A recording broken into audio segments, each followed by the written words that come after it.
Bueno, muy buenas tardes. Les doy la bienvenida a todas y todos al primer día de la cuarta edición de las Jornadas Interdisciplinarias de Arquitectura en Palermo. Muchas gracias por estar hoy aquí. Me presento, soy Roberto Medina, arquitecto especialista en investigación proyectual y coordinador del Centro de Investigaciones en Arquitectura de la Universidad de Palermo. Permítanme que les cuente brevemente la historia del centro porque es el responsable, ¿no?, de organizar estas jornadas. El centro se crea en el año 2015, fundado por el doctor Jorge Sarquís, y en el 2022 se incorpora al Instituto de Investigación en Diseño. En el mismo año, el centro crea la línea de investigación 26, Perspectivas Interdisciplinarias en Arquitectura, que tiene como antecedente el proyecto 1614, Investigación en Arquitectura en Palermo, que es una memoria del Instituto de Investigación en Diseño.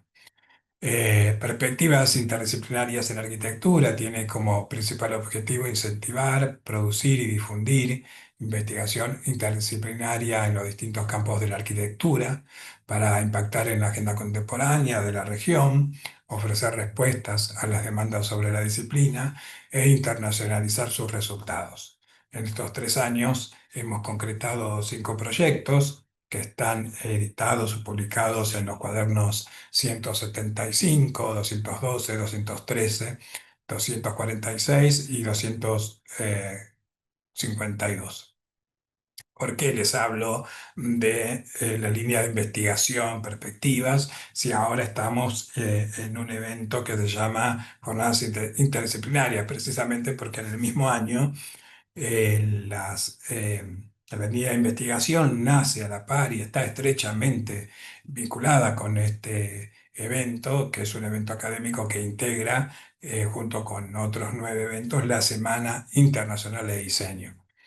Las jornadas interdisciplinarias, que hoy comienzan su cuarta edición, se organizan en núcleos conceptuales, amplios y diversos, que se transforman año a año. Las ponencias y presentaciones, que generalmente están vinculadas a investigaciones, tesis doctorales y de maestría, se traducen, todo expositor que así lo desee puede traducir estas exposiciones en artículos y ensayos que son compilados y publicados en distintos números del cuaderno del Centro de Estudios en Diseño y Comunicación, que es la revista indexada, la revista científica de la facultad, en un número especial vinculado a estas jornadas.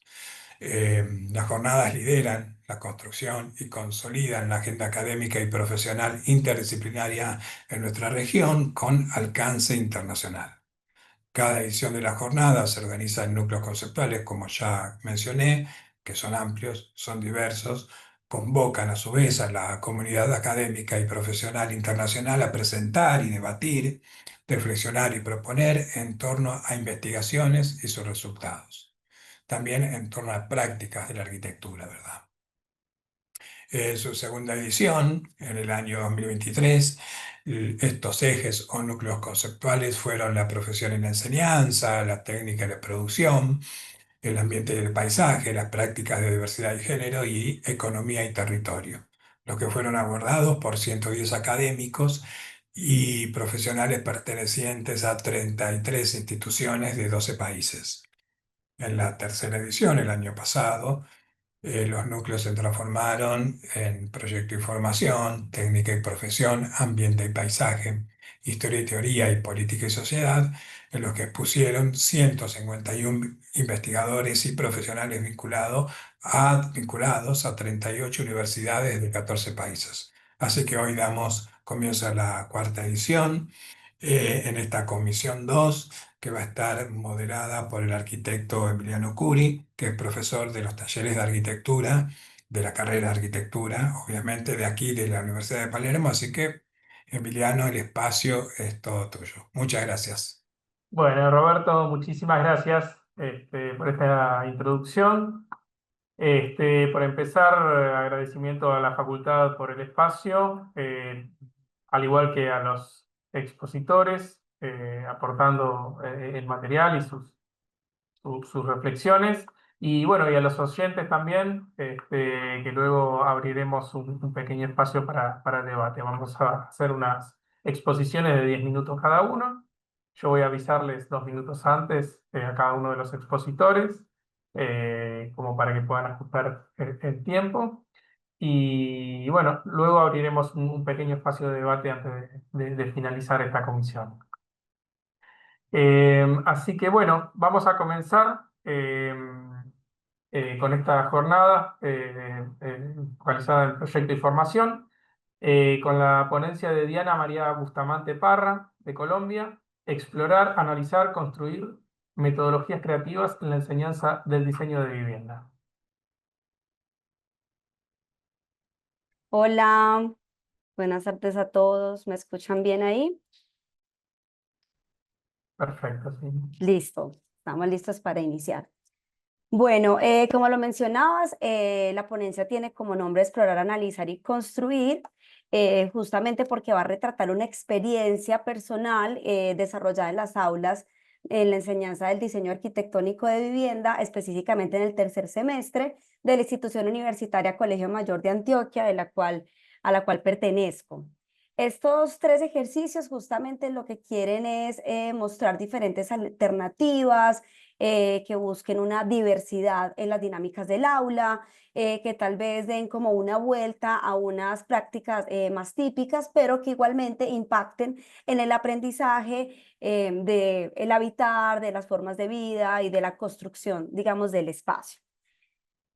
Todas ellas se enmarcan en este curso de diseño arquitectónico 3, cuyo enfoque es reflexionar sobre la vivienda y los modos de habitar. Es decir, siempre tenemos ejercicios que vinculan la exploración espacial, la reflexión sobre esos modos de vida y eso acompañado obviamente de una experimentación formal. Esa exploración espacial se enfoca mucho en pensar en la lógica del vacío, ¿cierto? En las diferentes configuraciones que puede tener el interior del espacio arquitectónico asociado, ¿cierto? A un uso o a unos rituales. Y nosotros tenemos 2 ejercicios, digo nosotros porque el equipo docente de cada uno de estos grupos está conformado por dos profes, y vemos un ejercicio de vivienda rural productiva y de vivienda urbana, para que ellos se aproximen también a las diferentes dinámicas que tiene el habitar en estos contextos diferentes pues al entorno urbano. Entonces, en medio de esos ejercicios de la exploración espacial, que es el primero, de la vivienda rural productiva y la vivienda urbana productiva, es que se desarrollan las 3 prácticas que les voy a mostrar. Bueno, el ejercicio del molde del espacio, pues no es algo que nosotros nos hayamos inventado, sino que justamente tratamos de retomar, pues de Juan Antonio Cortés, quien él habla del construir el molde del espacio, en donde hace énfasis en que la importancia también está en mirar esa forma del vacío y el modo en que ese vacío es percibido, no como algo negativo, sino como un espacio en positivo, de modo que para los estudiantes no se vuelva que la forma del espacio sea un resultante, sino una intención primaria al momento de componer. Aquí va a ser muy importante esa relación lleno-vacío, que haya un equilibrio, y eso nos lo permite precisamente pues el elemento o el material que usamos, que en este caso es un jabón cuadrado muy comercial pues aquí en Colombia. Para que el ejercicio tenga como un orden, tratamos de abordar los diferentes espacios de la casa, habitación, baño, salón, comedor, cocina, y ellos hacen 2 exploraciones de esas espacialidades en jabón, 2 habitaciones, 2 baños, 2 salones, 2 comedores, 2 cocinas, para que también haya una diversidad y no solamente haya una sola manera de abordarlo, sino que ellos mismos se permitan explorar. Las condiciones es que hay una exploración siempre en sección para poder entender las 3 dimensiones del espacio. Todos van a trabajar siempre con el mismo tamaño de jabón. Siempre deben tener en cuenta una escala humana para entender estas proporciones y que debe predominar lo lleno sobre lo vacío, o sea, ese equilibrio para no adelgazar tanto el jabón que se vuelvan láminas y no poder trabajar con el tema de los volúmenes que es tan importante. Posteriormente, si hacemos una agrupación, una especie como de sistema que podríamos llamar vivienda o casa, en donde empieza uno ya a generar conexiones entre los jabones que considera que tienen una mayor potencialidad y se generan recorridos o relaciones funcionales. Hacemos una memoria al final, que es la entrega del ejercicio. Aquí hay una representación también en lleno vacío, hay unos collages de atmósferas, algo muy de exploración, no muy, digamos, funcional o dimensional ya estrictamente. Y estos ejercicios de los cortes agrupados, desdoblados, escalonados, que es bastante interesante. ¿En qué nos aporta este ejercicio? Pues por el lado de la creatividad, porque promueve, perdón, diferentes tipos de soluciones y miradas de un mismo elemento en una misma forma, una exploración intuitiva y sensorial casi que plástica o escultórica, hay una exploración de proporciones, ritmos, gradaciones, manejo de la luz. Y en la parte como específica del aprendizaje de la vivienda, pues la comprensión de las relaciones espaciales abordadas desde la masa y no desde el plano netamente que encierra el vacío. El trabajo en sección, que es algo que cuesta mucho a veces incorporar dentro del método que toman los estudiantes, el manejo de escala, niveles y proporción, y el uso de geometrías, que no les dé tal vez el miedo, el trascender de la ortogonalidad y puedan trabajar con diagonales y con curvas. El segundo lo llamamos analizar, que es la matriz colaborativa. Esta aparece en el momento de la vivienda rural. Acá también tomamos ideas de un autor que se llama Alberto Saldarriaga Roa, que ha estudiado ampliamente la vivienda rural en nuestro país, y él dice que para analizar la vivienda rural debemos tener en cuenta 4 categorías. Lo organizativo, que es la vivienda rural y su contexto, ¿cierto? Y su entorno. Lo segundo, que lo morfológico, es decir, ya la forma de la vivienda, su distribución, sus tipologías. La parte constructiva, referido a todo el tema material y de materiales del lugar, de sistemas constructivos, digamos, propios de cada región. Y lo decorativo, que está relacionado pues con lo simbólico y la expresión cultural.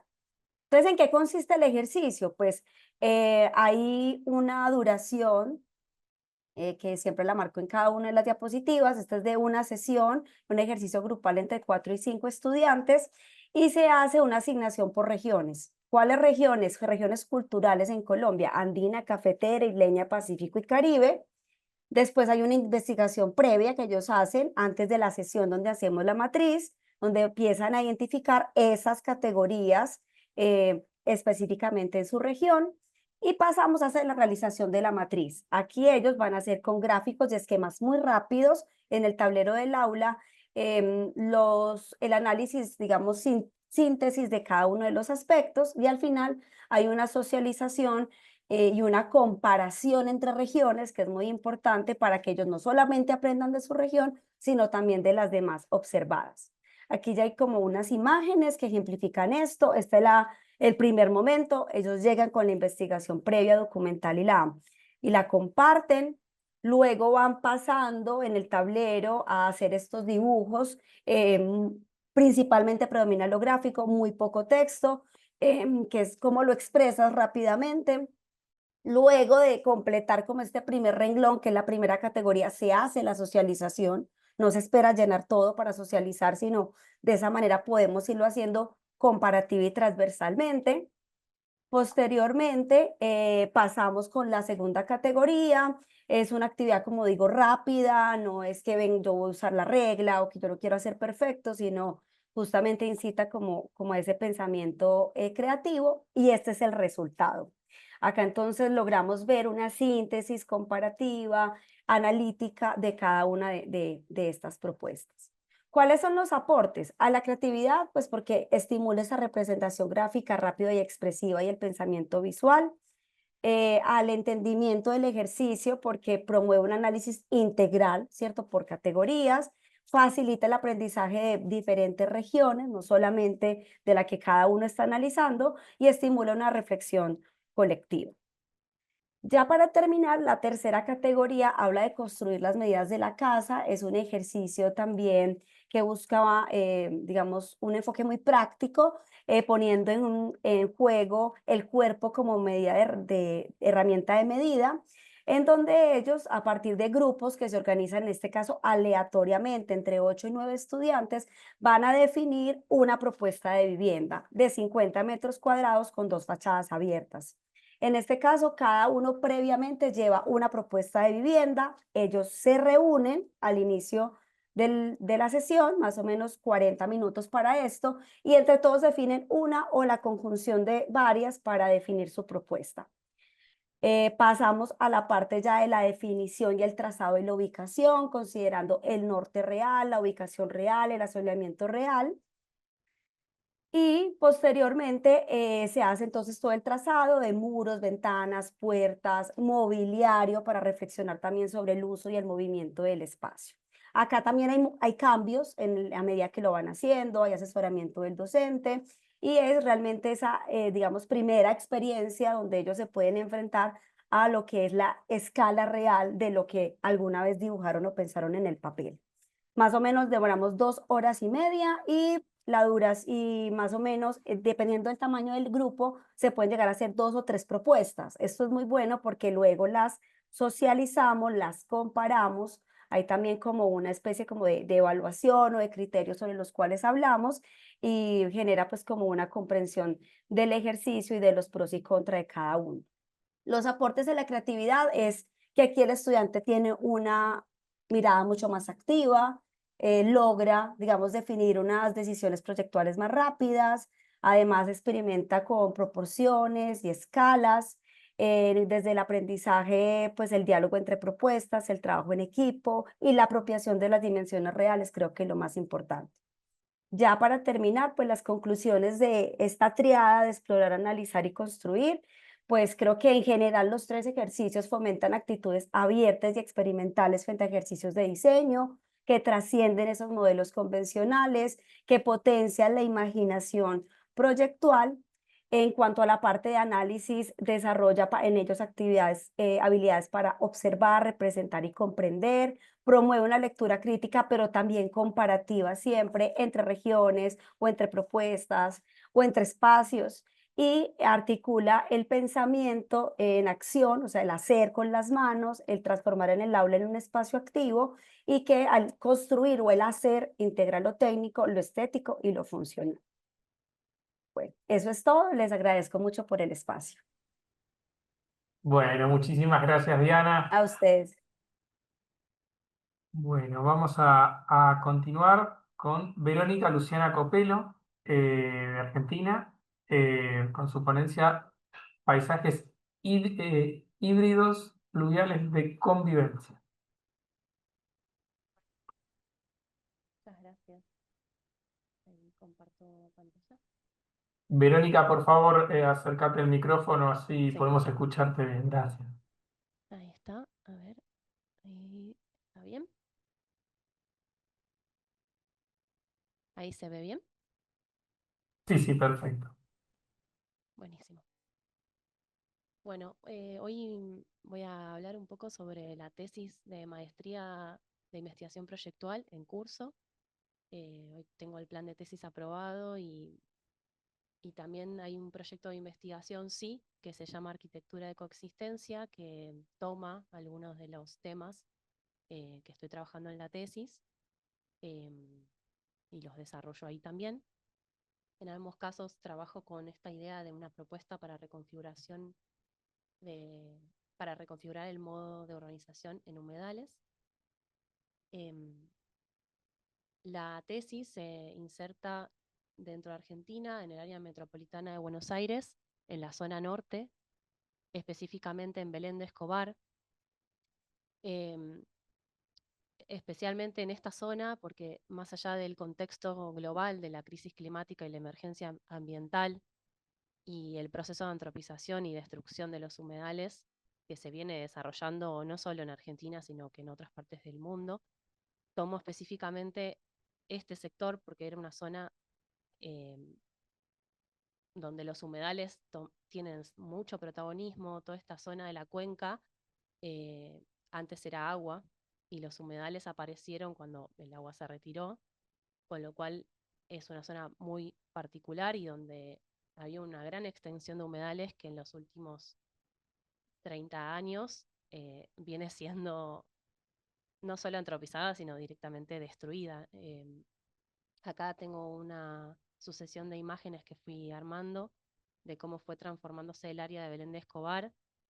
Em, lo que resulta más grave de esta situación es que los humedales, más allá de la importancia em, en en el control de las cuestiones ambientales y de la regulación del ecosistema, em, al ser trabados por estas grandes urbanizaciones que bloquean como la libre circulación del flujo de agua, lo que genera, además de que se destruyan y se sequen, genera grandes inundaciones en las zonas aledañas, considerando que también son zonas que de por sí son bajas. Acá en esta diapositiva anterior se ve como la línea, la silueta de la barranca y cómo estas aglomeraciones se ubican por debajo de esa cota eh, más alta del terreno.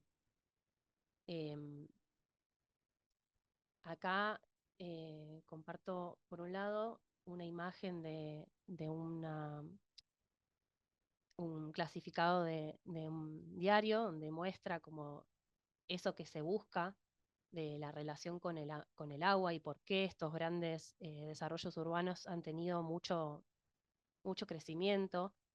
Por un lado, porque se trata de zonas que, al ser anegadizas, eran zonas que resultaban de bajo costo para construir y que parecían incluso hasta no posibles de ser urbanizadas. Y bueno, la resolución de estos grandes desarrollos es tapizarlas, ponerles tierra encima y sobre eso construir. Em, Hay un libro de Maristela Svampa que habla, que se llama Los que ganaron la vida en los countries y en los barrios cerrados, que habla justamente de ese imaginario de césped verde, ese imaginario de la planicie de la llanura pampeana que se extiende y se reproduce em, en estas construcciones que mantienen ese contacto con la naturaleza, pero que es un contacto falso, porque es una naturaleza artificial, creada como a servicio y a costo de toda una ecorregión y de una biodiversidad que ya existía. Y lo interesante es que en el caso de Escobar, ahora este segundo desarrollo gigante, que es como la continuación de un barrio cerrado muy grande que se llama Nordelta, este otro barrio se llama Puertos de Escobar y lo que tiene es que hay una propaganda vinculada con la sostenibilidad, con la plantación de plantas nativas, con la regeneración, pero que en realidad no había que regenerar nada, esa zona ya estaba en estado natural y al tapizarla la destruyeron. Entonces, esto está vinculado con esta imagen que muestro acá arriba, que no sé si se llega a ver bien, es una de las áreas de humedales que era una reserva natural y que fue disecada producto de todos estos movimientos de suelo de los barrios cerrados. Yo la vinculo en la tesis con una manera de ver la arquitectura, con una antología que está vinculando donde la arquitectura se posa por sobre la naturaleza, donde los animales humanos nos posamos por arriba de los otros animales, y que está asociada con esta lógica antropizadora donde los desarrollos se posan sobre las superficies y las nivelan como si no hubiera nada interesante por debajo, nada que valiera la pena rescatar. Y en contraposición, en la tesis hablo sobre el concepto de juegos de cuerdas que trabaja Donna Haraway, con esta idea de nosotros los humanos estamos en constante relación y somos parte de esa naturaleza y estamos todo el tiempo afectándonos mutuamente en una relación de interdependencia. Entonces planteo como esta idea de, ella también, Donna Haraway, habla de un concepto de hibridez, de que no podemos pensarnos como ni no naturales ni artificiales al 100%, sino que en una mezcla. Entonces a mí me interesa trabajar en esta relación horizontal y en esta relación diferente de la arquitectura para poder incorporar otras vidas que no sean las humanas. Y en relación a eso, primero lo que hice fue entender cómo era esa silueta, la silueta de la ecorregión, poder detectar qué plantas, qué animales había en esa ecorregión preexistentes. Luego realicé un un esquema de esa ecorregión. Es una imagen pegada sobre el Google Earth, y a través de esas sucesivas capas de rastreo de información, tanto de imágenes antiguas como de estas imágenes que fui mostrando del Google Earth, fui armando como reconstruyendo como esta sensación, estas distintas fragmentos de la ecorregión, como para comprender qué era lo que había. Esto es, después en la tesis lo desarrollo como pensando en un decálogo de cómo poder mapear humedales. En relación a lo que es el estado de la cuestión, que un poco ya fui mencionando, como esto de los desarrollos urbanos polderizados y de la antropización, yo creo que tiene que ver con un abordaje neoliberal y con una manera de construir y de segregar, porque al construir de esa manera se segregan ciertos sectores y se potencian otros. Y dentro de la propuesta propongo este abordaje alternativo, con una mirada ecofeminista, pensando en esto de las multiespecies y de las otras especies no humanas, generando una revalorización de la producción artesanal y pensando también en, bueno, cómo sería organizarse colectivamente para pensar otras lógicas. Sarkis en lo que es investigación proyectual habla de programa complejo en el que se vinculan las tres variables vitruvianas, la variable de la utilitas o el uso, la variable de la tectónica o la construcción, la estructura, em, y la venustas vinculada con la belleza o los modos de aparecer. Entonces, vinculado con eso, a mí me interesaba entender, bueno, ¿existe la posibilidad de construir, de urbanizar estos espacios de otra manera? Así como existe en Buenos Aires, existe la zona del Delta, que es una zona de humedales que siempre tienen agua. Si bien fluctúa, generalmente son construcciones que están al 100% con agua. Entonces me interesaba entender, bueno, en estos humedales continentales, donde el agua fluctúa, ¿es posible pensar esas otras maneras de construir que ya existen? Y en relación a eso, buscando antecedentes, encontré a nivel más de paisaje y de regeneración y de cómo es mover tierra para que se potencie algo en lugar de quitarle vida, sino potenciarle esa vida y regenerarlo. Hay una serie de casos de estudio en China vinculados con un estudio que se llama Turenscape, desarrollado por Kong Xian Yu, que él trabaja con un concepto de ciudad esponja. Y acá se ve en la imagen de arriba de la izquierda, eh, cuando empezaron a hacer los movimientos de suelo. Esta era un humedal en una ciudad. Las ciudades de China grandes sufrieron un proceso de contaminación muy grande, y a partir de una política de Estado Nacional empezaron a regenerar, a pensar cómo regenerar todas estas ciudades y estos ambientes que estaban contaminados. Entonces, a lo largo de todo el país hay distintas intervenciones. Yo en este caso traje esta sola como para comentar, bueno, qué me interesaba a nivel de paisaje, de, bueno, existen otras maneras de generar movimientos de suelo, pero que sea a favor de una regeneración del agua, una regeneración de la biodiversidad. Verónica, tenemos 2 minutos más. Bien. Después tenía un caso de estudio vinculado con la manera de organizar de las viviendas, esto como más a nivel de cómo estudiar y pensar modos de construcción colectivo, y después desarrollo una serie de catálogos como de construcción en madera y de construcción vernacular para comprender cómo abordar estos modelos de construcción. Durante la tesis, durante la maestría, desarrollé un catálogo de piezas, entendiendo como cada tipo de pieza y las combinaciones y las proliferaciones que podía generar. Y con eso, bueno, armé como un Excel y un catálogo de entender, bueno, de estas proliferaciones, qué transformaciones tenía que aplicar para poder llevarlo a una escala constructiva, de tamaño, de fácil transportación, pensando en esto de lo colectivo. Después realicé una serie de dispositivos y de experimentaciones como más de, bueno, cómo podrían ser, qué podría pasar como en estas proliferaciones, haciéndole adecuaciones como a la escala. Y después estoy esto que traigo son unas ficciones que armé de cómo podrían ser como esas construcciones. Em, y bueno, termino con esta. Es más que nada contar un avance y un estado en el que está y todo lo que vengo pensando. Em, bueno, eso es todo. Gracias por el espacio. Bueno, muchísimas gracias, Verónica. Vamos a continuar con Ángel Ramón Peña Villegas, de Venezuela.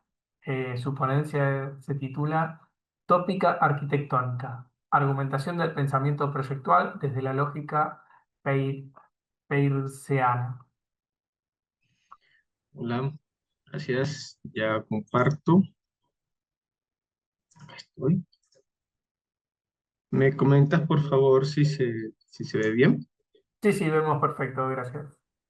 Muy bien. Bueno, pues nada, hola a todos. Primero que nada, quiero agradecer a la universidad por la oportunidad de volver a compartir con ustedes en este evento. Ya es la segunda vez. Y este evento lo que más llama la atención es que abre las puertas a la discusión de una disciplina muy apasionante y que nos trae a todos en común, como es el diseño.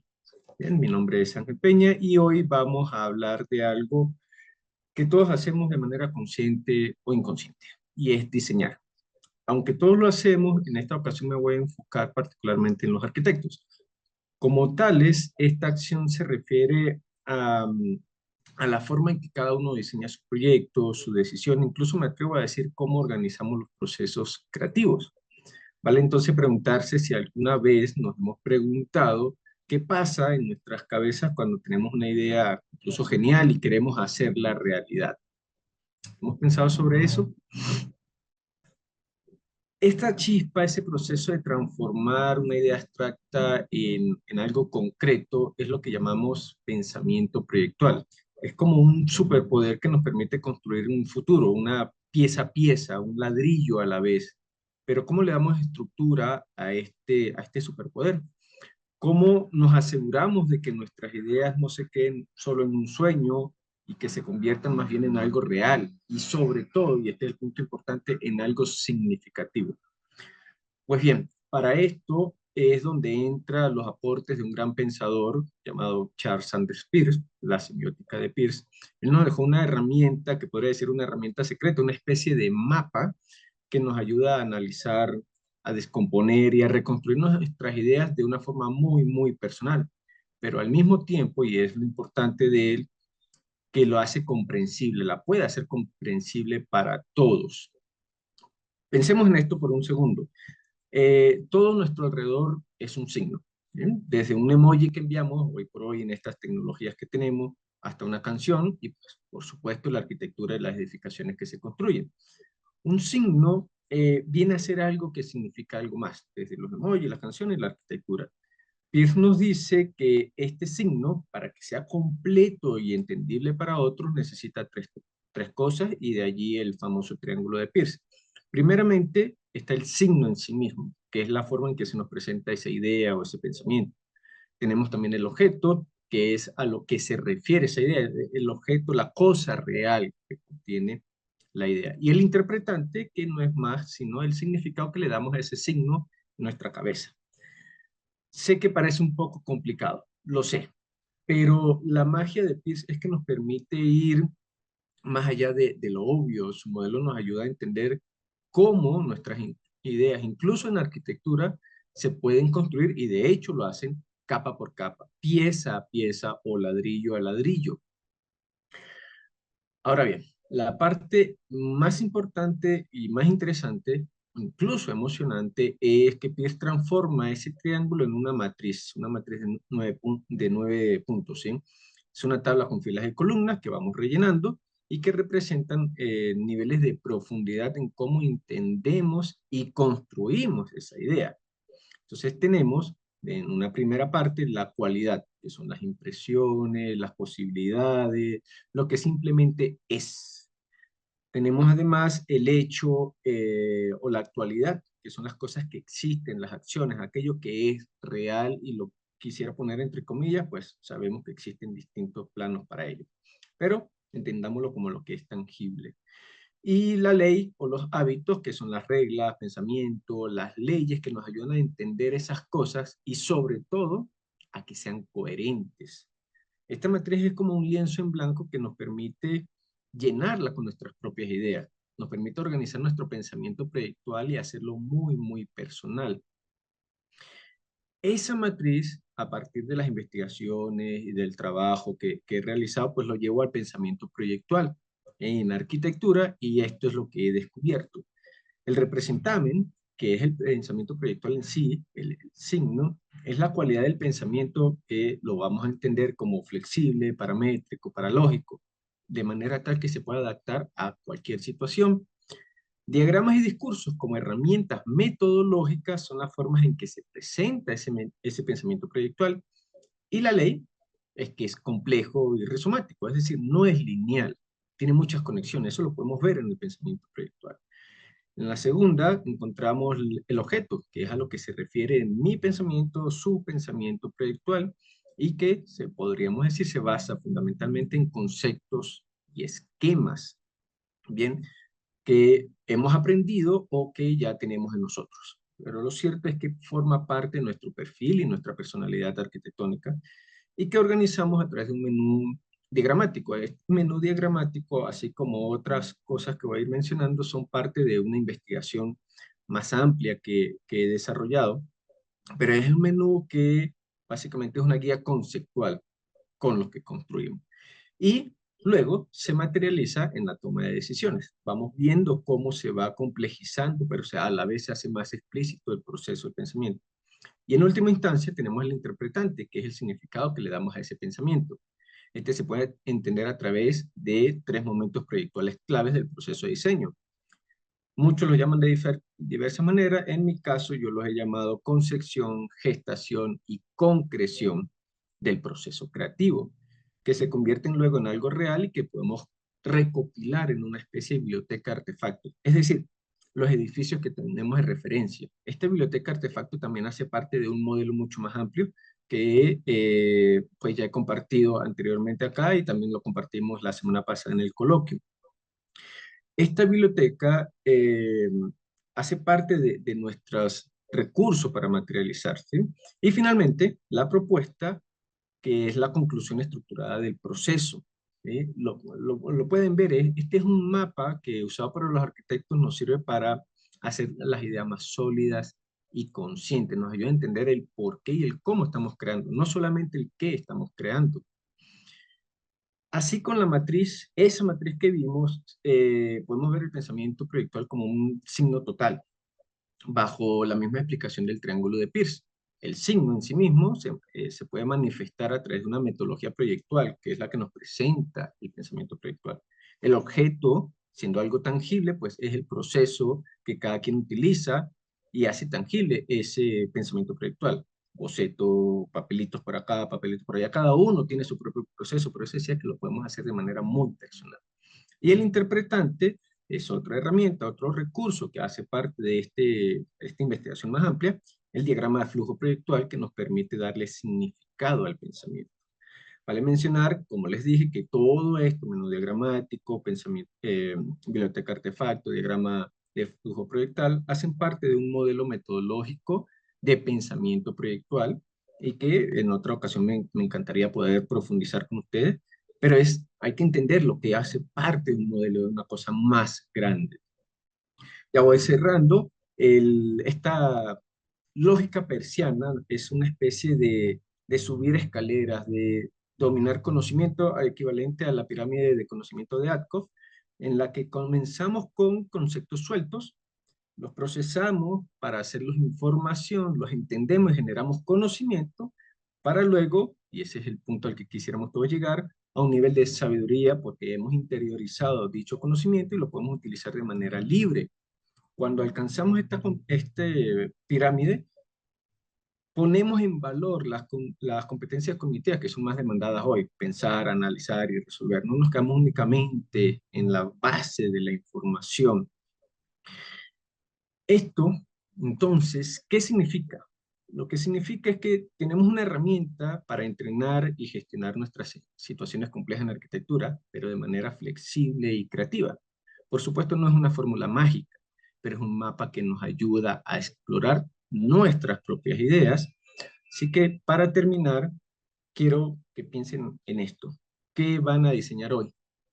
Cada uno de nosotros, y como arquitectos somos diseñadores de nuestra propia realidad, y con esta herramienta la podemos usar de manera consciente, podemos hacer y construir sólido, entendiendo el porqué y el cómo de cada ladrillo de pieza que construimos, ¿sí? En definitiva, pues nuestro pensamiento proyectual puede y es un signo total, es un producto y productor de cultura. Usémoslo para construir el mundo que queremos ver y vivir. Muchas gracias. Muy bien, muchas gracias, Ángel. Bueno, vamos a seguir con Leandro Sbarra, de Argentina. Su exposición es Pabellón Urbano. Bueno, buenas tardes. ¿Se escucha bien? Voy a compartir pantalla. ¿Ahí se ve? Sí, perfecto. Perfecto. Bien. Bueno, buenas tardes a todos y a todas. Mi nombre es Leandro Esbarra y soy arquitecto por la UNLP, y un poco con esta consigna de soporte que ven ahí en la pantalla. Voy a abordar esta exposición dando primero como una pequeña introducción para poder darle un marco general a la temática que refiere eh, en la ponencia, y luego voy a terminar y a concluir con un proyecto propio para un concurso nacional que hicimos hace unos años en el estudio, eh, que se llama el Pabellón Urbano Baza. Bueno, sabemos que nuestra disciplina, la arquitectura en general, tiene aproximadamente más de 4.000 años de historia, y está en busca como de moldear los espacios estos que habitamos. Al principio, bueno, usaban materiales naturales, primitivos, como la madera o la piedra, para construir estos espacios para habitar, pero luego con el paso del tiempo y la innovación, eh, y las nuevas tecnologías fueron transformando un poco estos materiales en sistemas constructivos un poco más sofisticados, en el caso del hormigón, y algunas estructuras metálicas también. Y esto no solo permitió resolver la necesidad pragmática del sostener y el cerrar, sino que también era importante darle identidad y expresión a la arquitectura, pasando de ser meramente como utilitaria a ser el reflejo de una época. El impacto de los materiales en la arquitectura fue clave para, de alguna manera, intentar representar esta idea de cosmovisión que tenía la sociedad respecto de su tiempo, y permitió a la arquitectura expresarse de una manera distinta, como estos, o algunos de estos ejemplos emblemáticos. Algunos más sofisticados, más grandes o más complejos, como veíamos anteriormente en el caso del proyecto anterior de País, que reflejaba un poco la vanguardia y la evolución tecnológica, pero a su vez hay otros un poco más densos y más comprometidos con el recurso social, eh, poco más comprometido con la cuestión ambiental también, como esta pequeña casa para alojar una colectividad aborigen en el norte de Australia, de Glen Murcutt, un proyecto lindísimo. O los desafíos contemporáneos con respecto como al medio ambiente y la responsabilidad que tenemos como arquitectos y la disciplina en general, tratar de mitigar este efecto invernadero, perdón, este efecto de impacto de la huella de carbono que el hombre y su actividad está dejando en el mundo. Y tratando un poco de linkear la temática de la Comisión de Proyecto y Formación, y también como docente de la Universidad Nacional de La Plata, puedo decir que utilizamos el proyecto de arquitectura, básicamente como una excusa para intentar abordar esta idea de construir ideas, y el proyecto en relación a un programa o a un paisaje, a un sitio, pero sobre todo, básicamente es cómo le damos materialidad y forma a ese proyecto.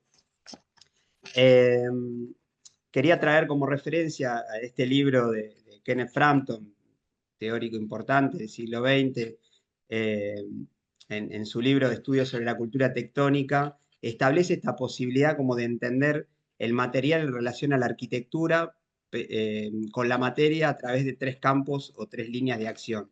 que eran topos, tipos y tectónica.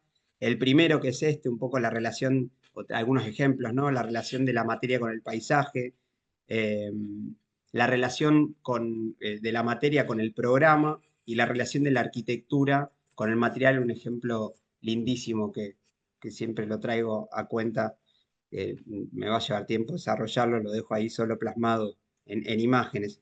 Entonces decimos que profundizar el conocimiento material impacta en la producción disciplinar y produce un debate sobre la pertinencia de un lenguaje contemporáneo. Bueno, otros ejemplos paradigmáticos referidos a ese tema. Si bien el nombre de la ponencia era Pabellón Urbano, prefería reemplazarlo por un título un poco más abarcativo, una mirada un poquito más amplia, como es el caso una mirada del aporte al caso del concurso, el aporte material al caso del concurso nacional de anteproyecto para el pabellón BASA. Un concurso que organizó la empresa BASA para la creación de un pabellón urbano que utilizaba el vidrio como material fundante y protagónico, bueno, en conmemoración al año del vidrio en su momento. Y aparecían inmediatamente algunos referentes que en el estudio nos intercambiábamos, ¿no? Esta idea como de los primeros, las primeras memorias de obras que tenían referencia con el tema. Hay una linda anécdota en un libro donde Monet habla del material como un elemento magnífico, porque iluminado por fuera dice que se traduce más como una piedra y el vidrio iluminado por dentro es más como una tela. Esta dualidad nos resultaba como interesante como proceso interpretativo. Y las primeras estrategias del proyecto que voy a mostrar no estaban en el detalle, sino que estaban en abrir la fenomenología del proyecto. En ese sentido, y esta es una pequeña reflexión que un poco la ponencia viene a dejar a cuenta, que es que la arquitectura ha intentado expresar a lo largo de la historia el valor que adquiere el concepto material en una obra, pero poco se ha hablado de lo que produce ese material en quienes lo habitan. Bueno, y un poco el ejemplo que voy a mostrar ahora evidencia el factor un poco sensible de la arquitectura para volver a abrir la fenomenología del proyecto en busca casi como de una manipulación del percibir, el habitar y el sentir. Y bueno, y como equipo de proyecto fuimos a la fábrica, conocimos los procesos, los materiales, aparecieron los reflejos, las distorsiones, el color, material que aplicamos al proyecto. Y en este punto entra en juego la exploración del material, poco convencional, atendiendo a los sentidos y el deseo de lo fenomenológico. Hay una cita de Wagensberg que en su libro La rebelión de las formas nos habla de que la fenomenología es la relación entre el objeto y los fenómenos, y ahí fuimos, ¿no? Y primero teníamos que encontrarle la escala a este pabellón, encontrar como esta cuestión como más doméstica, como un dispositivo, un activador urbano. Y siempre nos gusta arrancar por acá, ¿no? El punto de partida, el lugar de las ideas,